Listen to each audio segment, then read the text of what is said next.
So how do we tell if a wine is out of condition? When you're in the restaurant, the waiter comes over and asks you if you'd like to taste the wine. He's not actually asking you if you like the wine. And when you pick that glass of wine up and stir it round and have a sniff, in most instances that's all you need to do, because what you're looking for is to see if the wine is fresh and looking at the colour to see if the wine is clear and bright. The most common fault is the smell of cork in the wine. And when we say the wine is corked, we don't mean there's a lump of cork floating in the wine.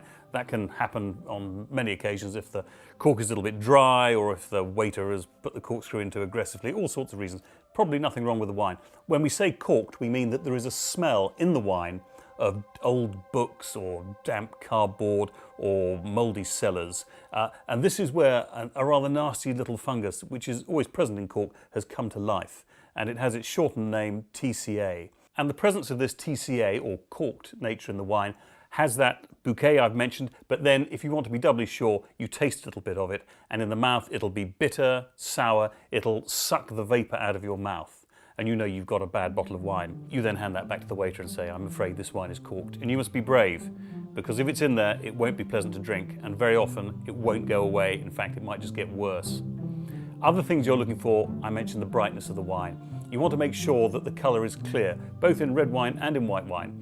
If it's not, if it's got a little bit of oranginess to it in a white wine, or if the red just looks a little bit musty or a little bit cloudy, then this could be that the cork has dried out a bit and air has got in. And if that happens, the wine can oxidize, which is the early stages of turning it into vinegar. And this can happen for any number of reasons. But again, you'll quickly notice that, and there'll be a sour flavour in the wine.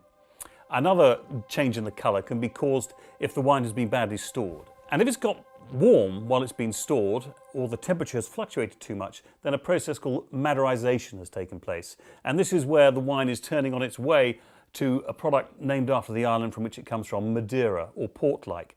This may not always be unpleasant, but it is possibly not what you're expecting.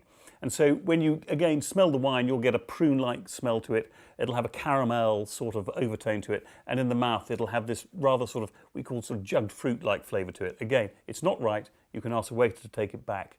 Also, of course, if you've bought these wines from a retailer, then you can take them back if they've been badly stored and it's not your fault. You may struggle more with corked wine because that is not the fault of the merchant, it's not the fault of the producer, it's a natural phenomenon.